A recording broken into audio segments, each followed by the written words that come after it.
Welcome to episode 96 of the Game Changers. I'm your host, Carla, and tonight I'm bringing the heat with none other than Joe Bartel. His knowledge and insights are sure to elevate our conversation as I dig into the game behind the game. A huge shout out to the incredible TSA team for backing up this mission of amplifying voices and sparking ideas. This platform exists because of visionaries like them and listeners like you. Whether you're here for fantasy football gold or simply love stories that shift perspectives, you're in the right place. The Game Changers is more than a podcast, it is a movement.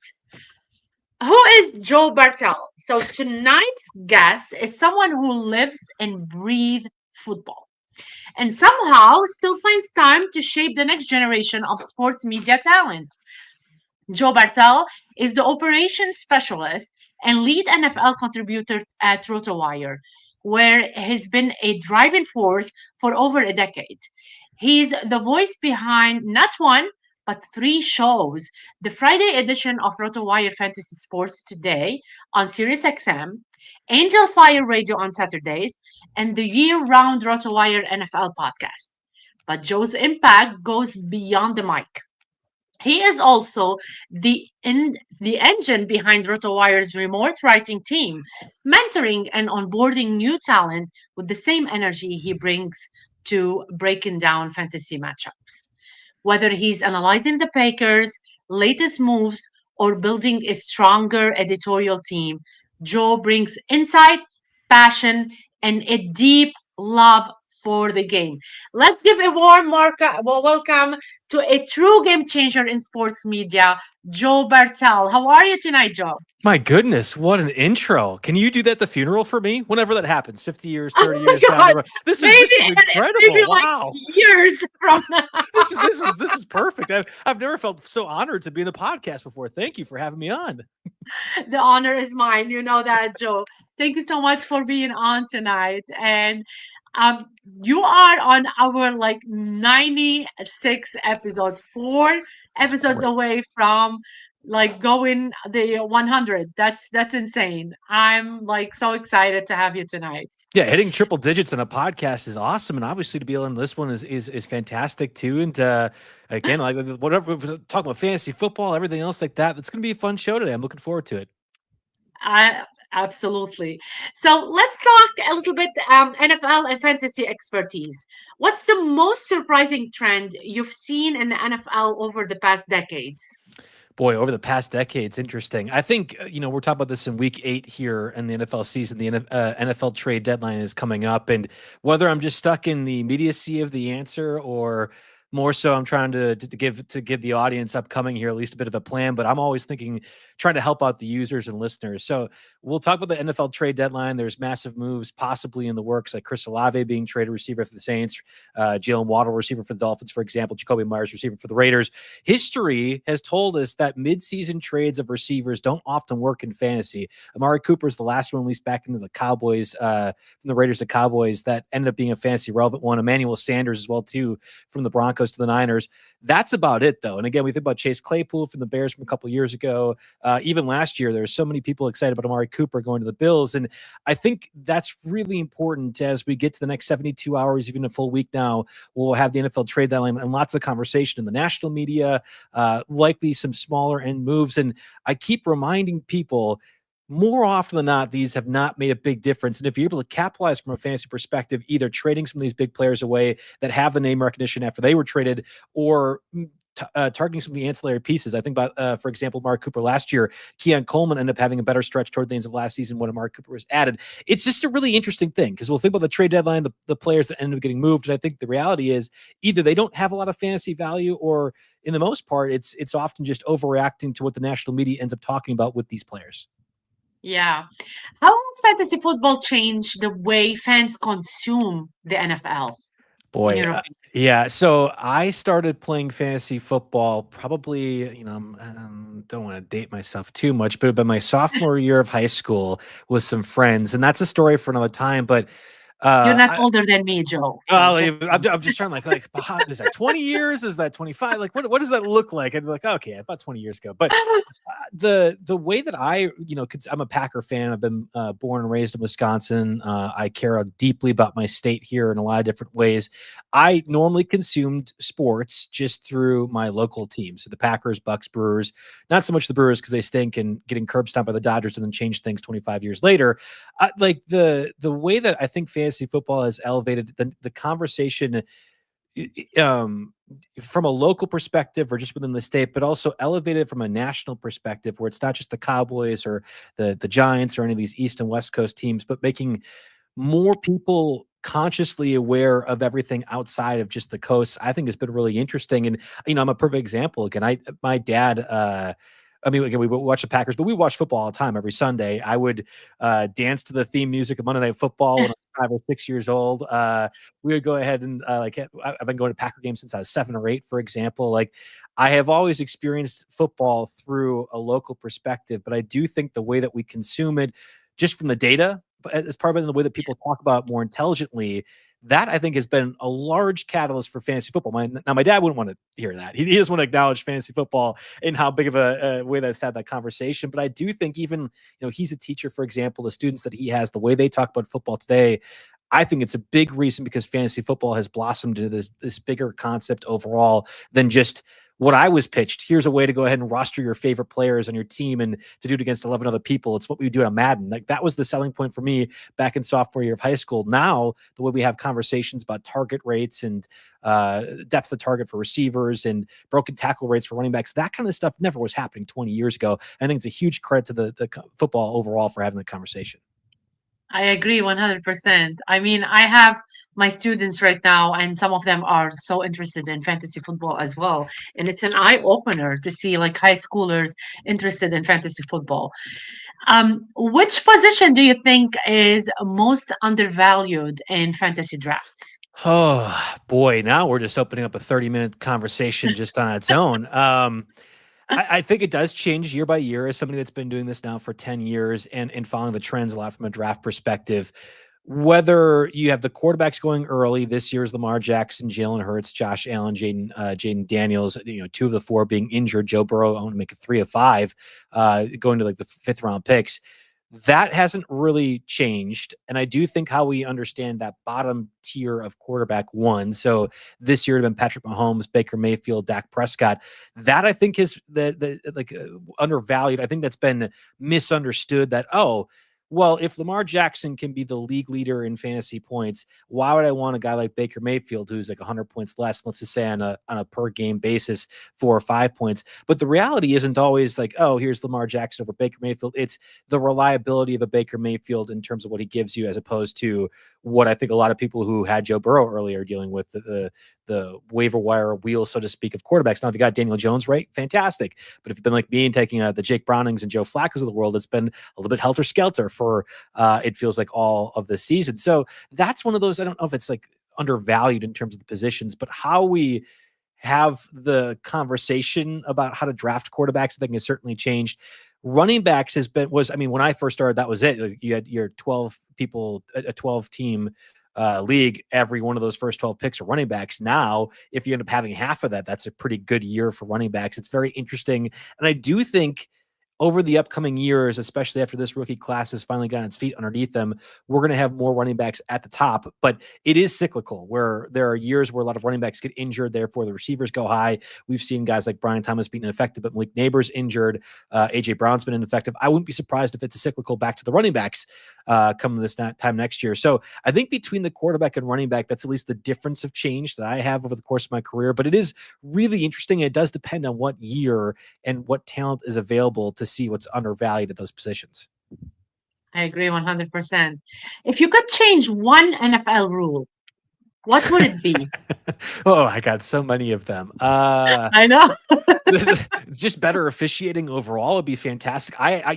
This used to be a rule, and I'll make sure it has to be actually enforced. But if we Yeah. could review officials' dumb calls, that would absolutely be better. Like, we're going to see this in baseball upcoming here, where you have the automatic balls and strikes calls. The umpires are catastrophically bad, and I feel like again, I haven't been paying attention to the sport like to that degree like 20 years ago when I was in fifth grade. Like I cared about more about girls at that point. Like the way that we have the officiating, the umpire and stuff, like it's so bad right now.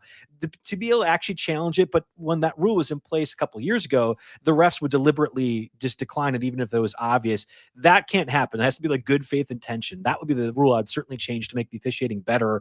I would also hire just full-time officials. It's asinine that we don't have that currently in the NFL. But outside of that, the one rule I'd change, I like the kickoff rules the way they are set. It's allowing a lot more point totals, but it is cutting into the yardage a little bit. So for my job, I almost Yeah. wish we went a little bit back to it, but also made people have to return the kicks. That would be an interesting rule change as well too. I'm just going back to the officiating has to be better. So we have to challenge them, embarrass the officials for being as bad as they are at calling things at times, and hopefully that gets them improving over the next couple of years. Do you think the officials are being paid? Like we hear it all over social media. So, like they're being paid off by NFL Yeah. teams or big NFL. Oh boy, I love a good conspiracy. I love a good sports conspiracy because I'm too small brained to like conceptualize or think through the political ones. But if we can do like I mean the Seahawks Packers game from a couple of years ago, those guys were definitely on the Seahawks side for sure. I love that. I think there's too many steps in place that would have to happen for an official to be bribed or paid off to affect a game to that degree. I think it's much easier to do in the NFL. I'm sorry, Yeah. much easier doing the NBA than the NFL and baseball. Even if you call a ball and strike, like if you're a bad umpire, I don't know how much that really affects things either. But I think NBA certainly, I believe a few of those conspiracy theories that were around for the early 2000s. I mean, I've been my whole life a swimming official, a national swimming official, and our pay was food. That's it. So just letting you know, I don't believe. I know the NFL will pay them money, but officials sometimes cannot see everything as well. And we're at the end of the day, they are human beings. I Carla, get the you do your point. job perfectly as a I swimming official. You've been perfect. There's never been a mistake that you've had, but the NFL officials don't get by. I'm not going to allow them to go ahead and do that and say they only get paid in food. No, no, no, no, no. They I'm make not far gonna be dumber an decisions than you've NFL ever. official. I'm steering away from that then. So I have a question for you before we go forward. What's the most underutilized info, stats, Hmm. understanding, or strategy that can help a fantasy player be more successful? In other words, where should we more focus on to be a better player? That's a great question by Ann. I think Yeah.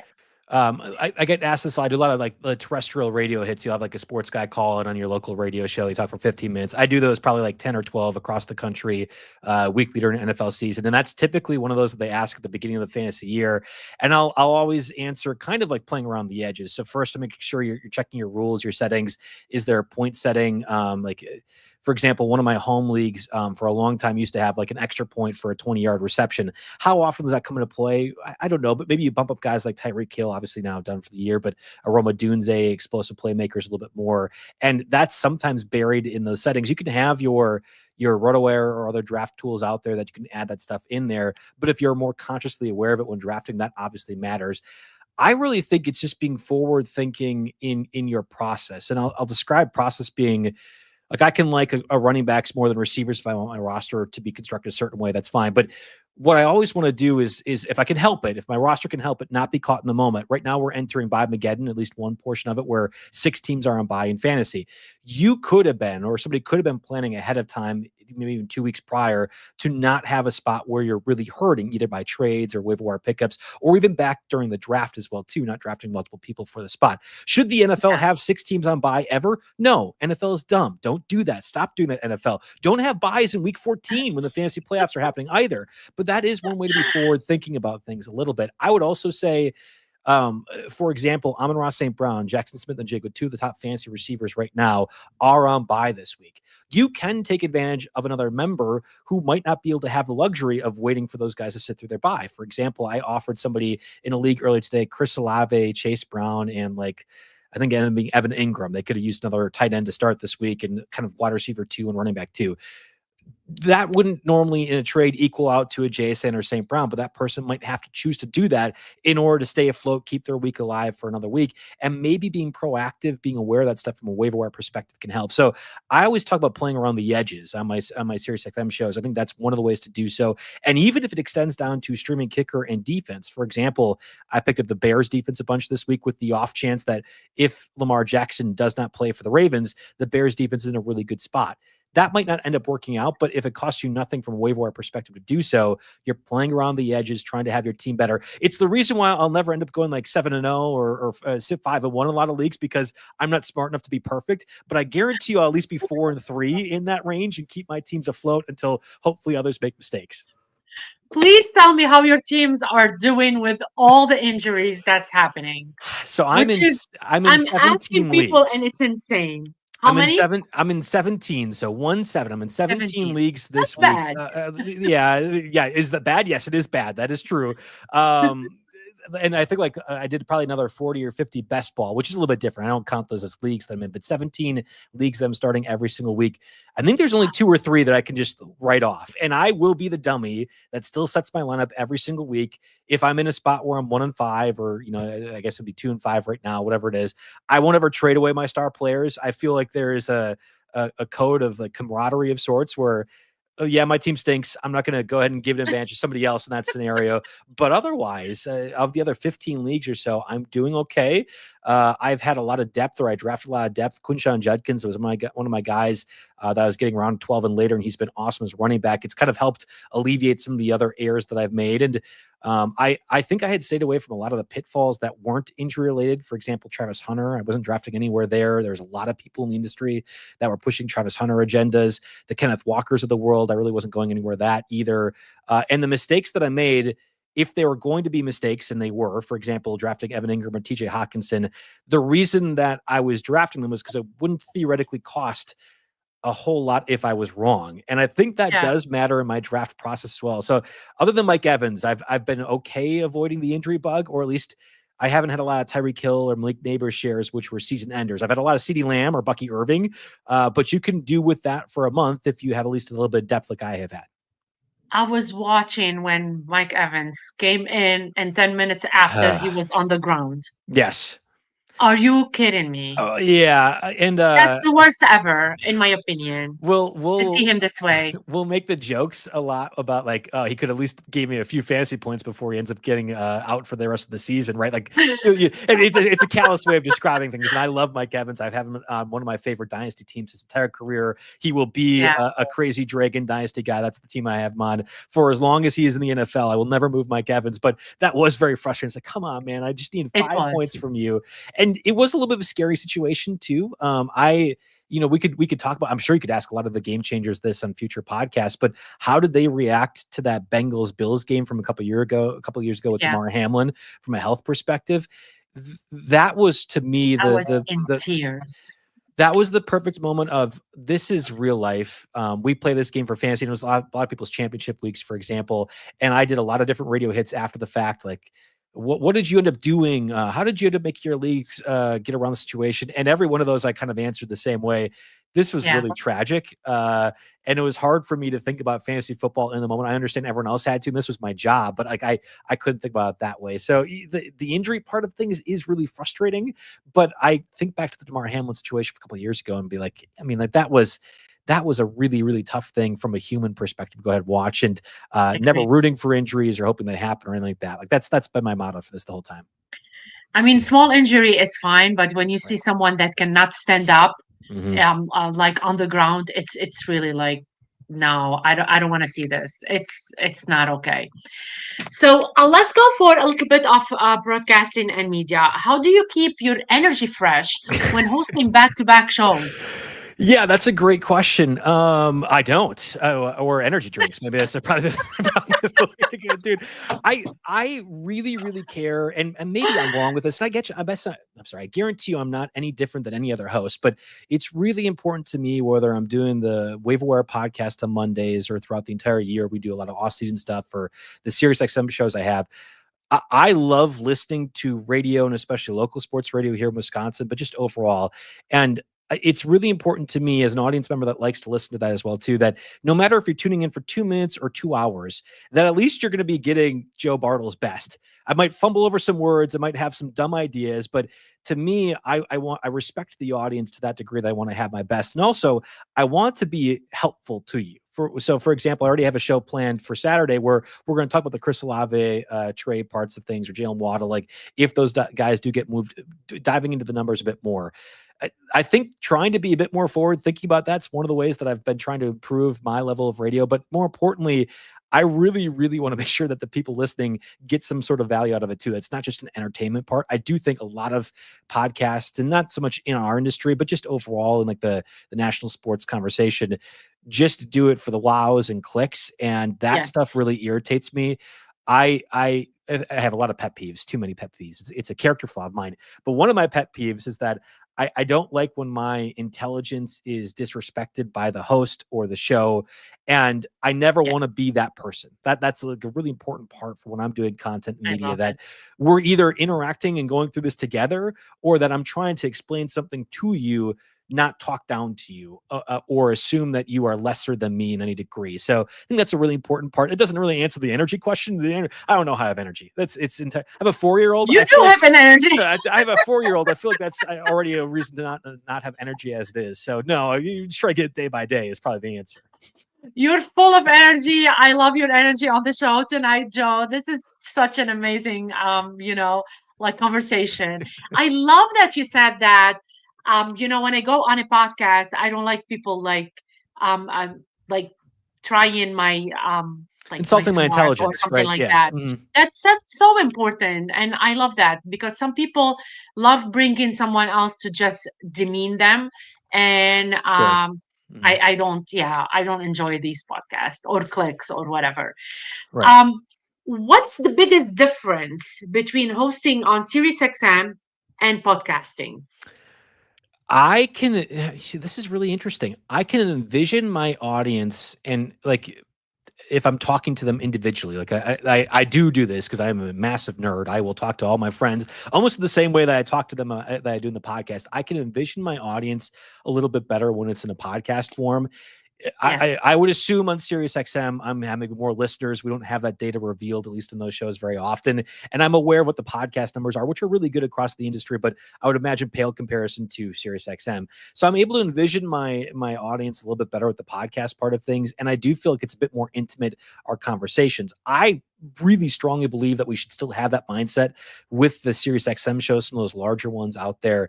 Because again, if I'm trying to honor my audience's time, I want them to be feeling like they're talking to Joe Bartel, not just like this some guy giving you a bunch of data points and moving on past it. So I think that's the biggest difference from a podcast to a Sirius XM show. But otherwise, I mean, truthfully, Carla, the answer is it's not much different. That I could see the comments here. We often stream through StreamYard as well too, and like interacting that way is great.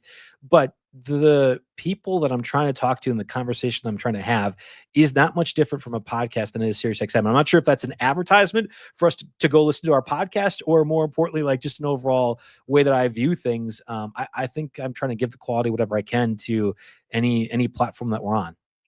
Of course, I mean, being you, you're gonna give your best for everything. Try to. But I do believe maybe your own podcast will have more you in it than SiriusXM because you have to follow certain stuff into it, if it makes Yeah, sense. that's a good point. So I have two shows. One as part of the larger RotoWire weekly, I'm sorry, daily show. We have one Yeah. from noon to 2 p.m. Eastern time every Monday through Friday.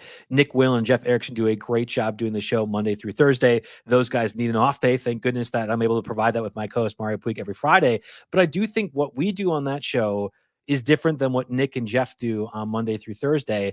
And then when it's Joe Bartel hosting the Angel Fire Radio Show solo on Saturdays from 6 to 8 p.m. Eastern, that's also different from a tone perspective than what I want to do than what happens on the RotoWire side of things on 12 to 2 p.m. Eastern, Monday through Friday, and what I do on Friday specifically. And that is much more oriented to here's what Joe's idea of a perfect show would be, or how I want to engage with my audience and what I want you guys to take away from it.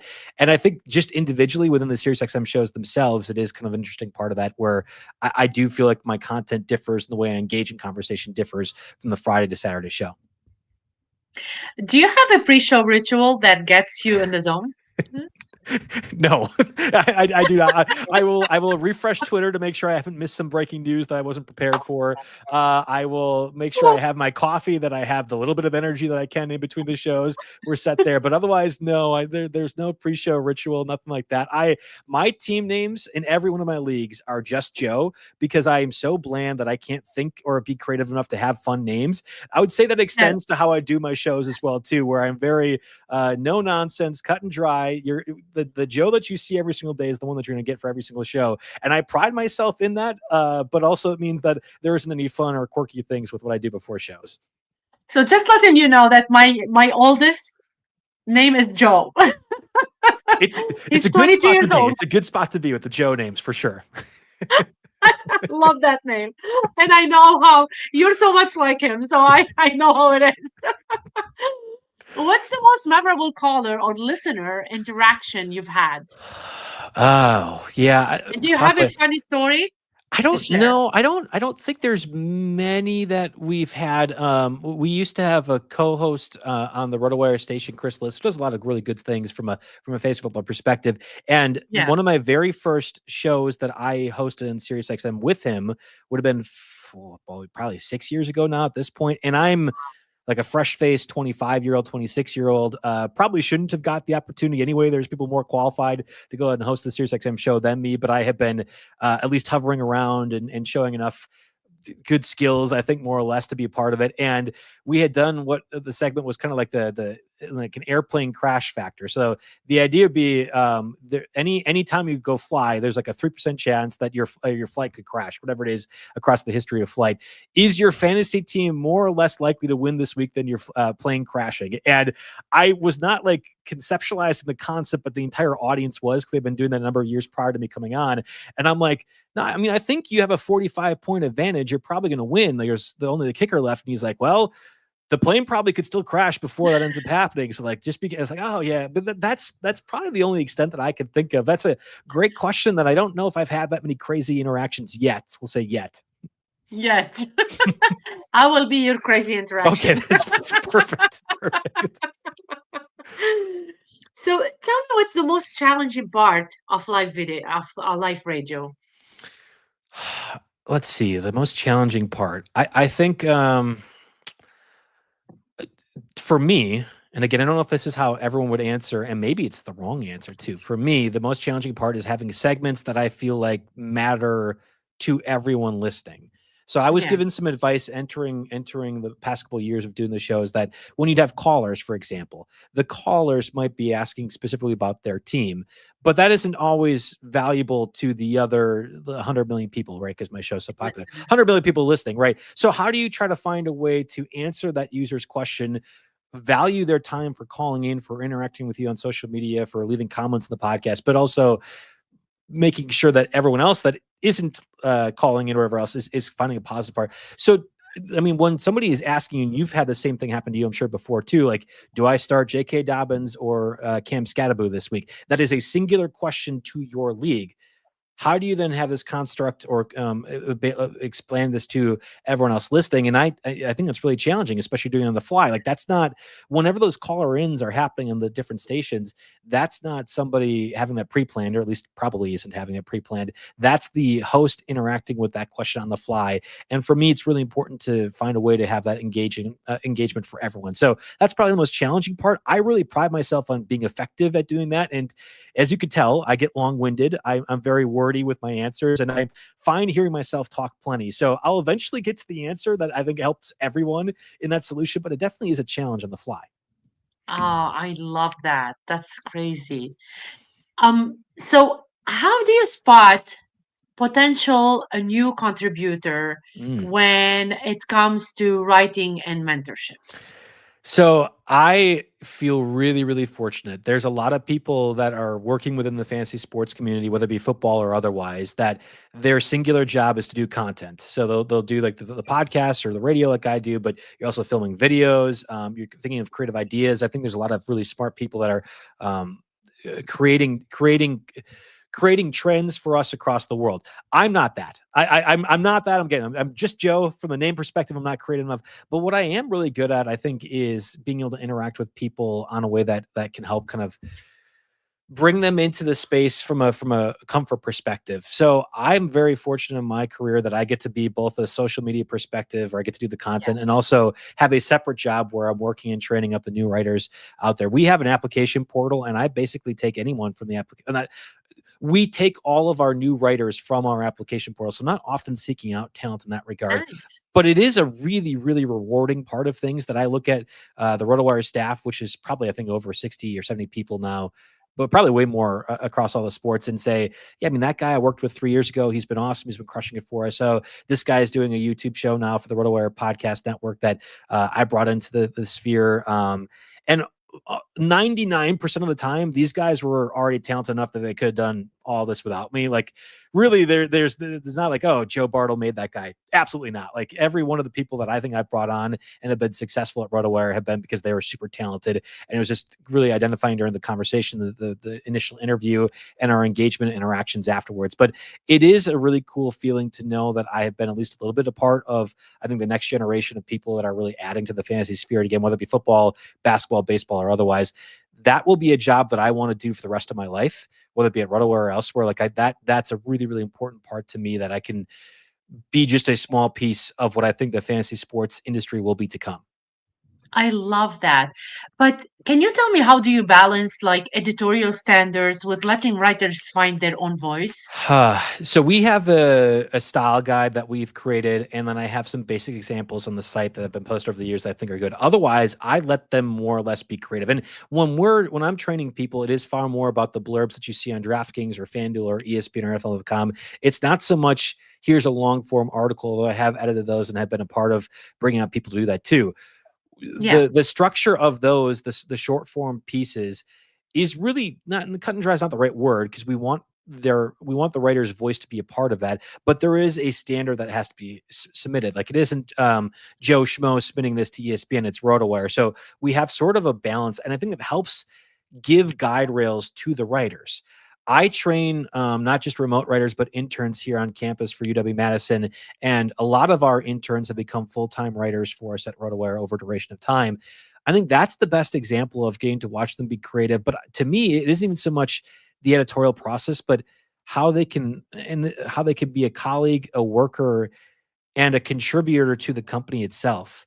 So Yeah. like people watching the Game Changers podcast right now or listening to whatever else might be thinking about this for how they can apply from a remote writer perspective. I truly believe that your mindset, and this was a mentor that told me this, you should try to be the furniture of the company. And the idea was, to me, if you move, right, like, you might leave the broken down Barker Langer from 12 years ago behind outside Yeah. the garbage, but that one comfy chair or the coffee table that might have some coffee stain cups on it or whatever, but that you love to have, be that for your job, so that you're always there, reliable, that they need to have you along for whatever it is. I think just having that mindset is a really, really key part of it. So if you talk about editorial, and I almost expand this further to what can you do to be the best employee for whatever place you're working at in this industry, this specific one, I think it's a really big part of becoming what you want to be, is having that mindset of being the furniture within whatever job you're at. Joe, let's talk a little bit about, we're talking about writers, and being a teacher myself, I do have this bump on the road. I'm not sure if you do. Do you find your writers like checking, bringing, um, um, like bringing some for you from ChatGPT, or maybe Brisk, or maybe Knew you were going to ask this. Yes. Magic School, or something like that? And So how can you like deal with this stuff? oh, this is so good. First off, you as a teacher, my wife's a teacher, my parents are a teacher. Hats You off. guys don't get enough credit, and we should be here for the last 30 minutes talking about how great you are, that you are providing a service to the children out there and helping them become better parts of the world. I know my wife does a fantastic job. My parents do a fantastic job. We don't talk enough about how great teachers are. I think of the 200 people I brought into RotoWire over the past 10 years, at least 30 of them are teachers. I super, super value Nice. having teachers as part of the RotoWire infrastructure, because I do feel like they can take whatever, I don't know how family friendly we are, shit thrown at them and make it work from whatever level. And that's important to any job. I think teachers are such a really important part of any fabric of world and life that we're doing from a job perspective. So the chat GPT is great. So 2 years ago, I had a really talented, and I feel confident saying this, a really talented writer send me the application. They had let me know we'd interacted on emails, whatever else. I looked at the writing sample. I thought it looked really good. We did the interview. The person I felt like was a great representation of what I want RotoWire to be and the people I want to bring in. We end up having him. We end up circling back a little bit later on and bringing him onto the sport. He asked me in between, hey, my sister is asking about chat GPT and like how often the content ends up getting used for writing purposes. Like, do you guys have a policy for that? And I said, no, actually, this is the first time this has been brought up, but, and I'm like, I should have been thinking about this a little bit more. I think it's okay to a certain extent to use chat GPT to help create guide rails to the content you want. The worst thing whenever I was assigned, and the only thing I was good at in high school, by the way, was writing. So whenever I was assigned a writing thing, everyone would like, you hear the groaning in the high school classrooms or whatever else. I'd be like, yes, I'm going to actually get an A. Let's go. Or I could do this. It was always, I hated that when it was like, write about whatever you're passionate about. Yeah. That baloney is awful. Wait, when it was too open-ended, I hated the open-endedness. If you can use ChatGPT to construct ideas or concepts of what you want to write about, I think that's fine. If you want to have it as even a certain style, like for example, like you wanted to write in the Joe Bartel style, don't do that. That's not going to be very good. It won't get you any A's in your classes. But if you want to write in the Joe Bartel style, like I understand using ChatGPT in that way. After that, though, I think you're removing the concept of my favorite part of writing was the creativity and building something out. Again, I'm just Joe from a name perspective on my teams because I can't do anything else like that. But I love almost forming the writing visually in my mind and then how it looks like on the page itself. And I don't think that can really happen when you're using a lot of those tools. That would have been my answer to that guy 2 years ago. And I think it's your answer now from just a student's perspective that they and I know I understand why it's so funny. I talk about path of least resistance, probably my biggest phrase right now in football, because the NFL team is looking for the path of least resistance to win against their opponents. I think everyone is looking for the path of least resistance for a lot of dumb things. And maybe people think school is a dumb thing or writing papers is a dumb thing, for example. So let's use ChatGPT. But you're removing a skill set that I think is really important. I never thought it would be a big deal to know what 1,000 times 462 would be. Like, how does that help me in real life? I would ask myself that in high school all the time. Okay. I do think knowing how to write and understanding the concepts of what you're reading, hopefully people are reading, maybe that's another conversation altogether. That's a really big deal when we're forming written content as well. And if you're using ChatGPT or other tools, you might not be conceptually aware of what's then happening down the road in your life when you're reading other content too. I love that. Yeah, that's something we were talking about today. Like if we give homework and what we're waiting from our kids to do at home and stuff like that. I don't give homework. I mean, it's already like there's a lot of juggling going around Uh-huh. in some Uh-huh. families. So there's no homework for me. So I'm against homework. What's your leadership philosophy when managing a team? Talking about your strategies and leadership. So I first started at RotoWire actually as an esports editor. So my position as the operations specialist, I train the remote writers and interns. Really, what I've done now as the NFL editor, that was the first 5 years or so, 4 years or so were esports related, where I was in charge of a team of somewhere in the range of 15 to 25, where we're providing esports coverage to ESPN and a couple other clients out there. And because esports was such a taboo thing, and I think a lot of people listening will also be like, yeah, and those guys that play video games and pretend that it's a sport, that's weird that Joe's doing that. Nobody really at RotoWire was watching over me, and I think that was actually really good for me to develop my leadership skills. To me, it was important that my staff knew that I was in charge, but that this was a collaborative effort in terms of getting the best content out there for providers, for the people that are depending on us, and the people that are also reading our content too. And I think whether it be having I hear too often, and this is an industry related thing too, but like you're doing a daily meeting, right? Having conversations in that regard, that can be a little bit overwhelming for some people. I think that can be a little bit deconstructive for the ideas and creative process when writing, but allowing your writers to come to ideas, to experiment with certain things and experiment in certain writing styles. That was a big part for me I was 23, 24 when I was in charge of a 25 people writing for Amazing. ESPN. Like, I think I was still learning what a good leader would look like as well too. And to me, it was relying on my talents and identifying good writers, but also identifying good people that I want working within my company and working with me. So I was relying a lot on the colleagues to just make the overall experience better. I don't know if I have like a leadership style in that way nowadays. Like when I'm training interns or remote writers, I'm really sarcastic. I will, as you could tell, talk down on myself a little bit because I do think it gives an even playing field for everyone, and I want people to be comfortable because I don't feel like you can really learn or be in a positive work environment unless you're comfortable with not just your boss but your colleagues as True. well too. So that's a big deal for me when it comes to the leadership part of it. I love that. What's the hardest decision you've had to make at RotoWire? Hardest decision I've had to make. I think everyone in the fantasy industry has dealt with this at one point or another, but I think the skills that I have developed at RotoWire would make me very valuable to other places, not in the fantasy sports industry, but just like doing HR related stuff, or like Yeah, teachers should be paid $300,000. They don't, but like I think I've been I could be a teacher as well too. Like I've had some of you're those skill sets as preaching. well too. Right, right, right. So I think that's one of the things, like, how much do I love talking about sports, interacting with people, and from a family perspective, again, I have a 4-year-old, my wife, we've been together now for 15 years. Like, is that worth what I think could be giving a better life to them, to my family, and how does that work? That's a constant decision. And I think I'm so lucky to have a family that I feel is very fortunate and allowing me to chase my passions and dreams.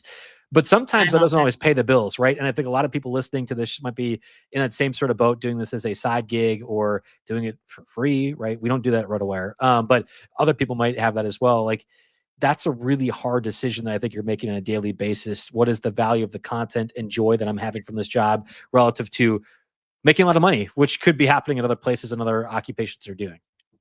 Yeah, we all know that a writer makes maybe 14, $16, sometimes maybe 30, like maximum.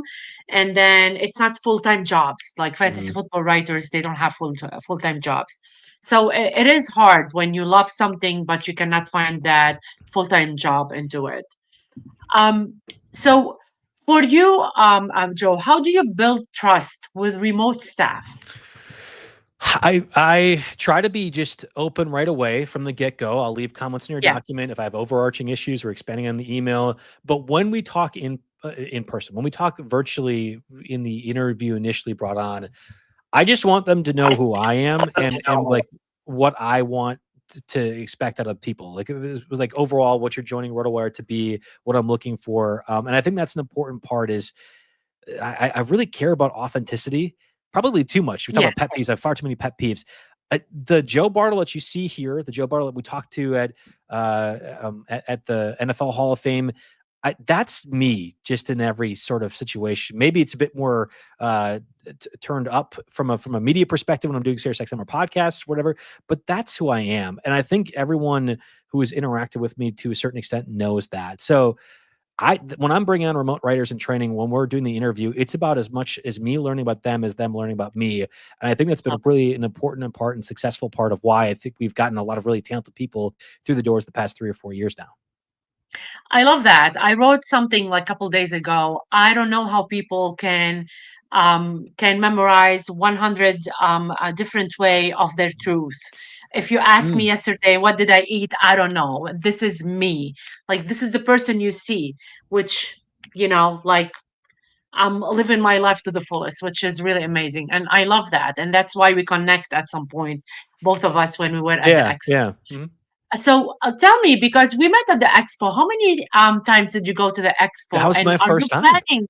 Seriously? Yes, that was my first time. I had heard about my, good friend Jim Coventry, awesome guy in the industry. If nothing Are else you kidding comes me, if no Jim? if nothing else comes from today is that Jim Coventry is one of the best guys on the planet, and I would do anything for him. And your Agree. listeners or anybody else out there, that is, I mean, that there's no better person I think in the world, it feels like, than Jim Coventry. But I had been following Jim's stuff, and he'd been going to the expo, I think, for if it's not 10 years, it was close to it. Reading his Wow. articles, hearing him talk about it in Sirius XM, he was one of the very first people that was doing that with Bob Lung, and I had been so envious. Like, This Yeah, I often feel out of place because of my nerdiness in terms of sports and the way I enjoy interacting with people, and I think how it's a little bit different than what it is nowadays, or like how people used to interact. That felt like my home, right? Like I read about what Jim talked about, like, man, the expo would be my place to be. I And to be able love to it. be there this year and be with a bunch of other people who were just as nerdy about fantasy football as I was, like that was the part that was really fun. So I definitely plan on going back. We will see if I will be able to go back this year. There might be some things on the horizon for me that might not make that possible, but I will do everything in my power to be a part of the Fantasy Football Expo in the near future, because that was a tremendous experience to be able to meet you there, meet other people like-minded in the industry, but also just people that loved fantasy football. Like True. we hear about them on social media. I don't know them much in person. Like I don't get to have those conversations all that often. And it was great to be a part of 1,000 people plus that were just really, really into it like I am. That's amazing. Jim has been like a great friend for us as well. And I truly love him so much. Like, you meet up with different people from all over the state, and you just connect on so many levels, which is really awesome. And I love that you are eager to go next year. It's going to be really amazing if you can make it. Um, Tell me, who's your all-time favorite underdog player? All time under. So like we're talking about like a fantasy football player, right? Like the like. Yeah, if you wanna, yeah, if we don't wanna talk, Because I was gonna like say like personally. yeah, like I was going like inspirationally, who has helped mold you? Talk about like um I was not good at anything in high school. I found my writing style from Matthew Barry, who obviously is just a fixture of the fantasy Really? football community, but also Bill Simmons, who I love dearly. I think he's fantastic from a writer and doesn't do a lot of writing stuff now, but like that's that.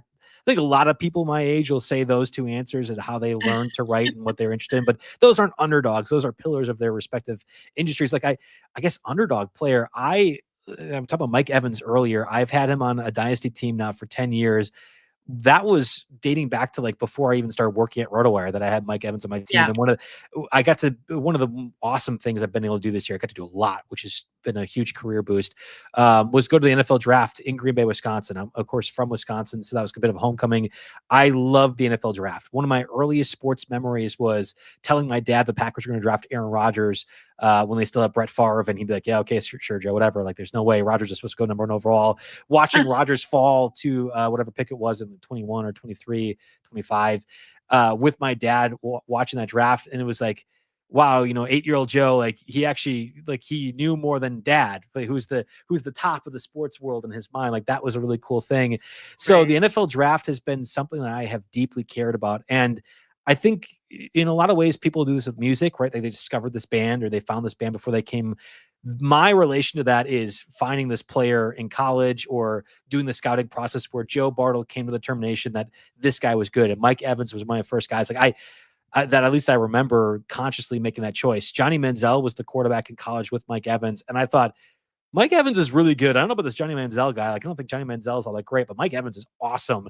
And I don't think people were really having that conversation. Mike Evans ended up being a first-round pick for the Buccaneers and has been with them ever since. But that's probably underdog's not the right word because Mike Evans is going to be a future Hall of Famer. But it's one of my very first memories of like this is what I would do in the fantasy industry, and that I could be successful at it. I love that. So let's like personal questions and a little bit of fun. Okay. If you weren't covering the NFL, what sport would you cover?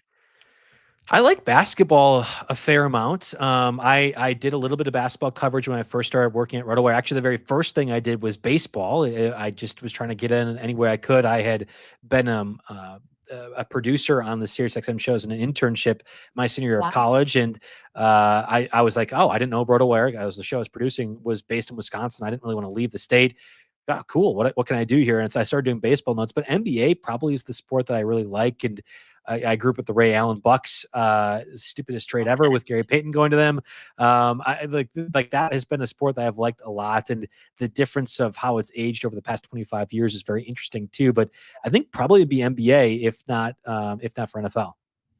So they're saying LeBron is gonna just retire. Do you believe that?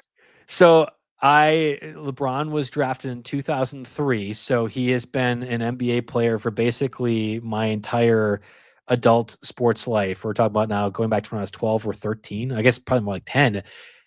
Now we know LeBron. your age. Yeah, well, again, nobody does math effectively nowadays. You know, you're a teacher. Nobody can do math, so it's fine. But like LeBron has been that guy for me, and I will be really, really emotionally upset when he ends up retiring, which I think will be soon. And it'll be more. I think it'll be tougher for me because he's going to be retiring near the top. It's not like LeBron James is the seventh or eighth man on a bench. He's still a really important part, one of the top 10 NBA players to this day. And I think that's going to be a big deal when that ends up not being the case. So yeah, like I mean, I'm a Bucks fan. I had for a brief time waffled between the Heat when LeBron James joined the Heat. Dwayne Wade, who is from went to Marquette in college, was one of the guys I liked a lot when I wasn't just rooting for the Bucks. And there's a period of time where the Bucks are so bad that you were allowed as a fan to look other places. And the Heatles with Chris Bosh, Dwayne Wade, and LeBron James were very easy thing for me to like. But I think now I just respect what he's done for the sport. I do not care. We will not. If you're going to ask me about Michael Jordan, LeBron James, who's the best, we're not doing that because I hate No, those conversations. Those are I don't. entirely pointless to me. But I Each love LeBron person have James. their own. Like if each Exactly. person, in my opinion, have their own Exactly. like way. And I do love Michael Jordan, and I love LeBron James as Right. well. So yeah, for me, I don't like that either. That's arguing for the sake of arguing, and I hate Yes. that. I hate that. We talked about engaging conversation earlier. There are clickbaity people, whether in radio or otherwise, that love to have those conversations, that thrive those. I despise them. I refuse to be engaging in those types of things. It's not fun I to me. refuse that too, Joe. Good. Now, who's better, me and you? Well, you, of course. This isn't a debate. No, stop that. Oh my God. No way. If you could swap jobs with anyone at RotoWire for one day, who would it be and why? Oh, if I could swap jobs at RotoWire, I I'm gonna answer nobody. I really, really like what I get. I like that I can do NFL stuff, which is my passion. I like that I Yes, can work with people and train interns and engage in the industry in that way. And I think a lot of people might be scared off by that at RotoWire or think that's like a job that they don't really want to do. And I just find it so rewarding. So yeah, I actually don't think I would say now if we're talking about like 5 times in my pay, oh, I'll figure out whatever I need to do, right? Like, that's okay with me as anybody would in the industry. But I actually really am happy and fortunate with the job that I've been able to kind of, I feel like, luck my way into. I love that. If you could design your own fantasy league rule, what would it be and Oh, why? okay. So a lot of people say remove kicker or defense. I'm Yeah. totally fine with that. I love strategy conversation. So whether it's drafting a quarterback in this round or how many running backs do you have in your roster in deeper formats or when you like I like strategy conversation more than what we do throughout the NFL season. Because it's hypothetical, but there isn't a wrong answer. And it's I guess kind of like the LeBron James, Michael Jordan debate, although people believe there is a right answer. When we do strategy conversation, it's not so much. I think I would want like you could toggle on ESPN or Yahoo, you're a casual or you're not. And if you toggle the casual button off, you are not only allowed to trade your draft picks in a standard snake draft, but required to do so. I would Yes. love to have conversations about like, is this third round pick worth a fifth or seventh round pick? And we only do that in dynasty leagues. Again, you would have to have that for people that all sign up for that experience. But to me, that's a really interesting strategy related question that we don't get to do in the fantasy industry very often. That's only reserved for dynasty leagues. And even then, they're analyzing things differently dynasty wise than they are redraft wise. So that would be the rule I would like to see implemented is that we could have some leagues allow to trade picks and have that be a more prevailing thing in the fantasy industry. I love it. Which of an NFL mascot would win a battle royale, in your opinion? So I have a lot of friends that follow obviously football. We have this conversation all the time. I'm always shocked at how they can't name teams by division, right? Like I could go through right now and go through all 32 teams very easily. I imagine a lot of people in the industry, people you bring on, but it's not a thing. I would have a really hard time naming the mascots. And like I could think of the logos and everything else, like, does a Raven beat a Bengal or whatever else? I mean, I am a Packer fan, but I think you have to say a bear, right? Like a certain kind of bear probably is up there that would win that Roar. over a lion or anything else like that. Maybe if you have like a squadron of patriots that have like a bunch of guns that can shoot all these animals. But I think if we're just going strictly on the animal part of things, I would go bear. Oh my God, that's so cool. I love it. So let's talk a little bit about the future of the game. How do you see fantasy football evolving in the next 10 years, in your opinion? I think we're going to get a lot more, I'll call them draft bots, where they're going to be very rigid in this idea that they have to have a running back in this round, a receiver in this round, and these are the guys you target from, because we're going to try to make it easier for the consumer to just make a decision. And I would go the Yes. complete opposite way of this, where I want to have, again, the strategy part of things. What are the merits of taking running back over a receiver, second or third round? What does that look like? I can just see that happening already now with the way that people interact with those conversations, what you see on Twitter or social media, the algorithms, what they push, those top 10 lists or whatever. It's just going to end up funneling into, here is the exact people you should pick in this exact round. And if you don't, you have Yeah. failed that draft. That's what I'm afraid is going to end up happening. I don't want that to be the future. I'm going to push back on that idea. And I think just having better conversation about how these things happen, engaging in football in a different way that I think a lot of the fantasy industry does now, where it's just a lot of data related stuff. And you'll see the argument numbers versus tape bros, right? Like Yeah. those two mindsets.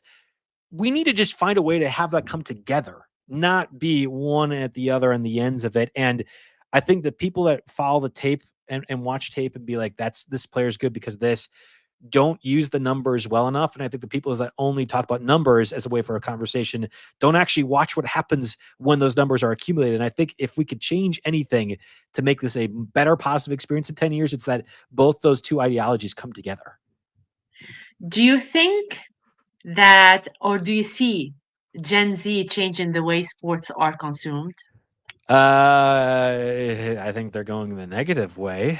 The way that I was describing things, I think they're encouraging bad behaviors and practices with the way that I would be consuming fantasy football. But there's a lot of really smart people with it too. I think it's more of an individual, like if we're just saying, here's the group, Gen Z, for example, I could pick out 3 of 10 bad apples and how I would consume media. And that's maybe different than millennials, maybe 2 of 10 apples, right? That are bad in that regard. So I don't know. I mean, again, I'm working with now a lot of people that are sophomores or juniors or freshmen in college, and the way that they're consuming football is very different. I do a campus group talk once every semester, so 3 times a year, more or less.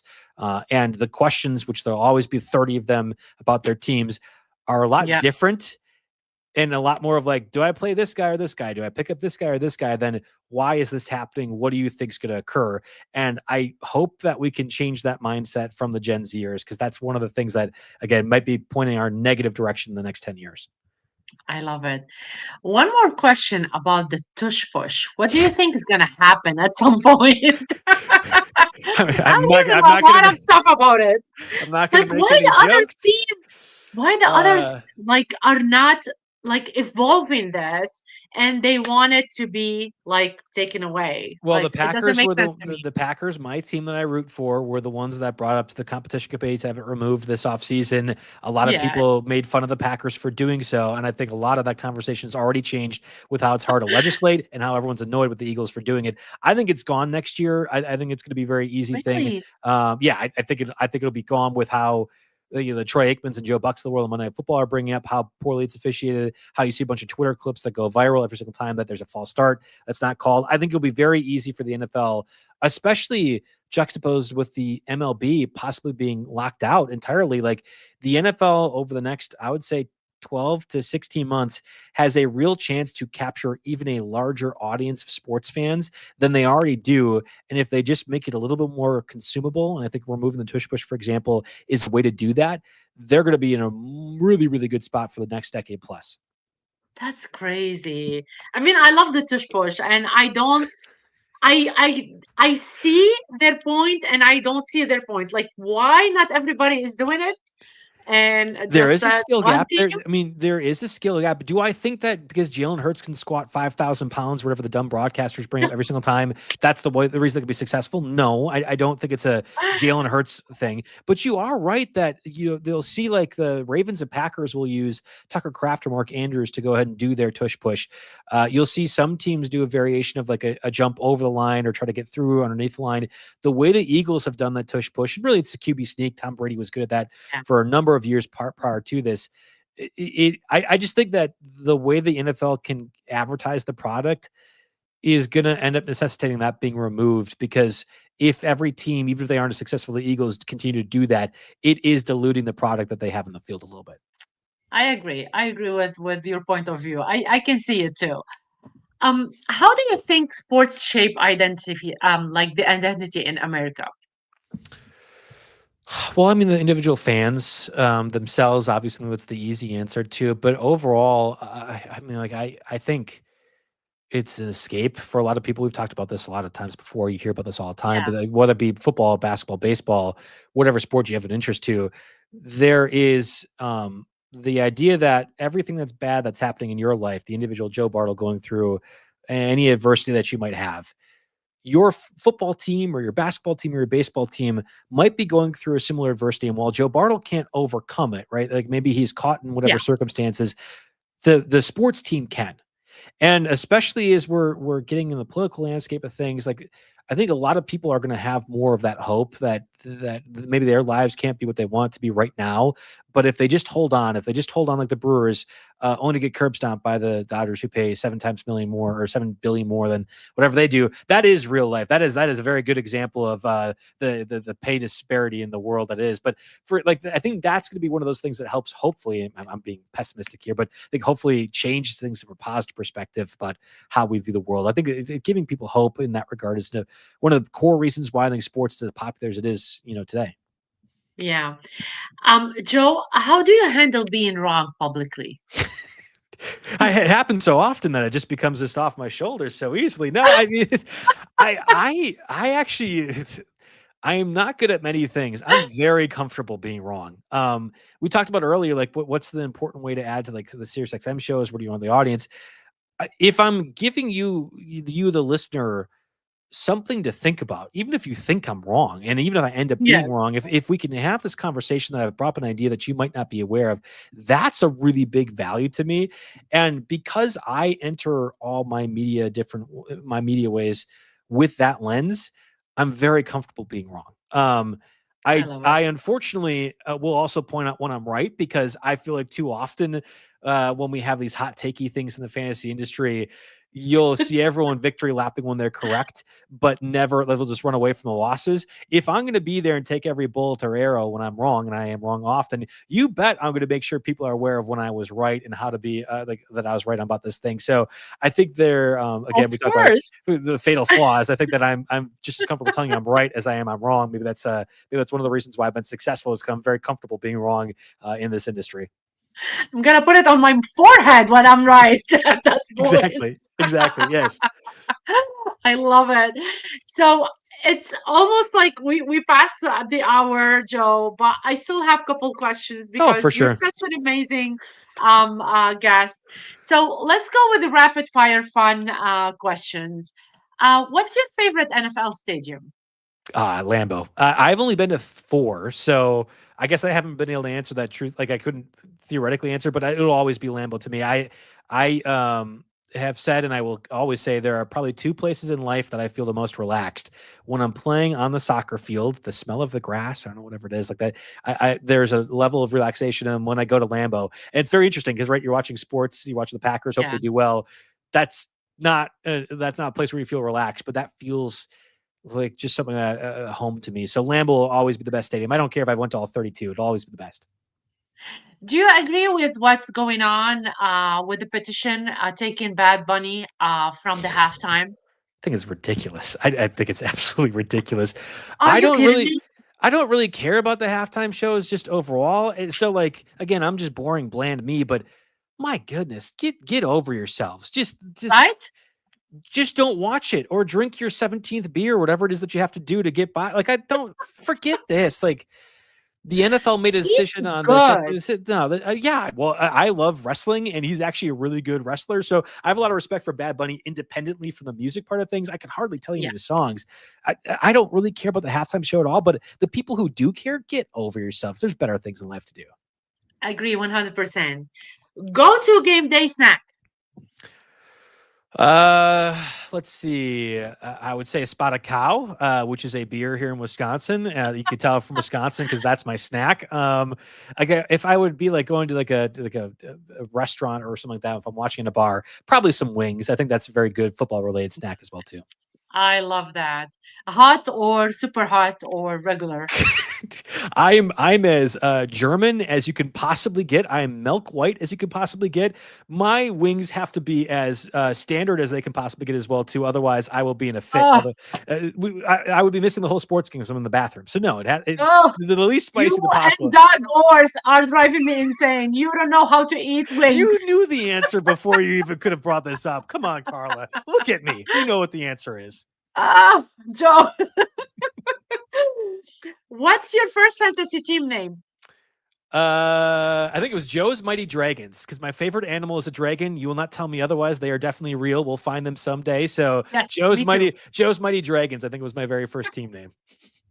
I love Train Your Dragon movie. That's the best movie ever for The me. music, the It's score I is fantastic on that. Yes, I'm trying yes, to get my 4-year-old to have that on binge mode. He has not yet. We'll get there someday. I'm definitely he will. He will. What's your favorite sports movie? Ooh, there's a couple of them. It depends, like Coach Carter, if I'm in a certain mood, or like Remember the Titans, if I'm in a certain mood. But I think Replacements or the Keanu Reeves. Well, wait, that is the Replacement. Yeah, I think the Replacements is my overall from a comedy perspective. Keanu Reeves in that one, I like that one a lot. Nice. Oh wait, What's your hold on. Let's dream? stop. Do you count Dodgeball? Because Dodgeball is not like a traditional football or baseball movie, but it is a sports movie. Dodgeball is my top 5 movie of all time. So I think I would answer that one. It's very important I get this on the record and the hour plus mark that we are on. Dodgeball is absolutely up there, one of my favorite movies. I love Dodgeball movie too. I love it. It's so fun. What's your dream Super Bowl matchup? Packers and then whoever's the worst team ever, so that we can win the Super Bowl. Oh, That's I just need to see the Packers in there. That we had Aaron Rodgers and Brett Favre and only been I guess 3, but only won 2 Super Bowls in 30 years is one of those things that will hang on me for life. So Packers in the easiest opponent possible, so I can win and be very happy about it. so they're not gonna play KC for sure. Yeah, I would imagine they would lose to the Chiefs if that's the case. But we'll if the Packers get there, I'll be okay with that still. That's good. With the worst team ever. I love that. I love it. What's your favorite non-football athlete? My favorite non-football athlete. So I guess Giannis. I mean, I actually think Giannis is my favorite sports athlete of all time. The way he talks about his family, what he's meant to the city of Milwaukee, Wisconsin overall, his story as well. You can watch, the stuff on Disney that they've done as well. Giannis is going to be forever one of my favorite athletes, and if he ever does something bad, I will be just despondent. Like he matters so much to me and how I think positively of the world. Giannis is definitely up there. I love it. Couple more questions before I let you go. One word to describe your broadcasting style, Joe. Mm, Probably engaging. And I don't think engaging the way that it's like, oh, he's like bright and enthusiastic, but I literally want to engage with you, right? Like the literal interpretation of engaging. I think that's really important to me from a broadcast perspective. I love that. I love it. What's the legacy you hope to leave in sports media? Oh God. I mean, I've only been in here for 10 years. I hope I can have that expanded to 30 more years. Then we can have this conversation. I would like if someday when you are reading my funeral thing, whatever, because you did a great job on the intro for to begin with, that it'll something be like 100 Joe. years from now. Yeah, right, yeah, right, exactly. That Joe Bartel was as good of a fantasy player as he was a human, and that the way that he interacted with the people helped encourage them to either be interested in the sport or add positively to that experience. I think that would be a really big deal. That's something that my dad, I think, from a local perspective as a coach and as a teacher, those are really, really important ideals that I hope I can have in my profession the same way that he has had. I love that. And I think now people are going to say that because you're such an amazing person, Joe. We'll see. They're not gonna wait. They're not gonna wait. You're such an amazing person. What's one question you wish people ask you more often? I don't need like let's just talk about fantasy football. I'm going to ask me as a person.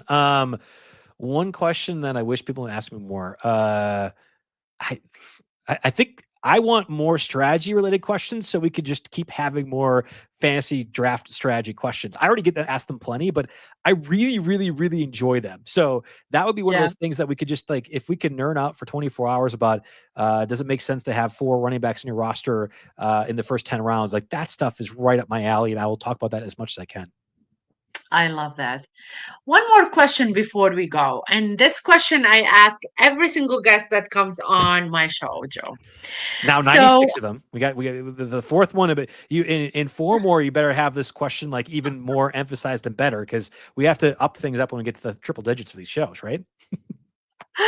so this question is, what secret you're hiding? Or what secret that Oh, what there's something that you did maybe an early age that you never oh. spoke of to anybody, you never shared that secret with How anybody, many or how many something. people listen to this? Show like um thousands, millions? Is that Everybody listen. Even Scottfish shared something, even like okay? Uh, everybody did. You have to share that. So you know what? Let's do this. I found out that we are pregnant with our second child only 3 days ago. So it's not quite the secret that you're Oh referring my to, but how about that? You know, if people clip this later on and find out, I've told a few coworkers. My wife has told a million more. We are on the same day 5 years ago when we found out my son was born or going to be born. We oh found out my again. god, So Joe. history is repeating itself. So we're kid number two sometime probably late June, early July. Such an amazing secret to share tonight. Congratulations from the heart. I love it, love it, love it. That's such an amazing. You heard it here on the Game Changers first. Literally, for this might be it. Yeah, this might be the first place. Let's yeah. There you go. How I many love people that announce a for pregnancy on your show? you. Yeah, exactly. Yeah. Are you excited? I am very excited. One of the few things that I felt like I'd be good at in life was being a writer. The other one was being a father, and I think it's been Oh my awesome to have God. my 4-year-old and watch life run through with him. And I can't wait for child number two. So my wife is awesome. I think if my wife wasn't literally as perfect as she is, like it would be a little bit different. I'd be a little bit more nervous, but she's incredible. So yes, I'm very excited. Like my jaw is hurting right now. If you can't see it, I'm so happy for you. Congratulations from the heart. Thank you, And thank you. really, congratulations to your wife as well. Please let her know. Joe, before I wrap up, let our listeners know how they can connect with you online, stay updated with your work, anything that you want to share from, your podcast or anything else that you want to share about yourself tonight. Yeah. So, if anything, we take over the hour and 15 minutes that we've been here today, and it's been awesome to be able to talk with you. Is that I really try to be personable with everyone. It cannot just be about fantasy football. We love talking about that as well too. But within the industry itself, I think I have a decent amount of connections across the industry too to help you or have conversations that would be meaningful to you in your career. If you know a talented writer or a person that you think would be a good part of the fabric of RotoWire too, like that's what I really like to do. As much as I love talking about fantasy football, and I really do, I'm blessed to be able to have two jobs that I love, and I think that's one of those things. So probably easiest would be to reach out to me on JB Fantasy Sports on Twitter. There's only so many opportunities and things available for within the company itself, but I think if I can be somebody that helps more people in the industry across this, whether it be just the application part of things, or otherwise, that will make me feel really, really important and engaged in what we're doing here for fantasy football. I really love that. And when I reshare this, I'll post that you are searching for writers as well, and how they can connect with you, which is really awesome. I do believe a lot of like the generation that's coming up, Mhm. they want that opportunity as well, which is really great. Anything, Joe, you want to share before we end up this episode together tonight? Well, you are the best podcaster, best fantasy player. We've already went over all these things before, but it was a privilege to be with you here today. Wish you best of luck in the next 4 episodes as well. When we get to that big 100, we can go ahead and have even better questions on the secret side of things too. You're gonna have to one up yourself. That's the one part of this game that you have to do when you're asking amazing questions. You have to have even better ones come 100. So looking forward to seeing what happens here in a couple of months for those. I do appreciate that. That's such an honor, really, Joe. Thank you so much for being with us tonight. Yeah, no problem. If Thank you you for want having to me on. stay after, we can chat after. Thank you for joining me for this episode of the Game Changers. I hope today's conversation gave you a fresh perspective, not just on fantasy football, but on the game of life. Mark your calendar. Mike Fayola is joining me next Wednesday at 8:30 p.m. Eastern Time. Big thank you for his behind the scene magic and to the powerhouse team at TSA for making this platform possible. If you enjoyed the episode, subscribe, leave a review, and follow us on social media. Until next time, keep challenging the game and making your mark. This is Carla signing off with Joe. I wish you a blessed evening. Thank you so much, Joe. Have a good night, everybody.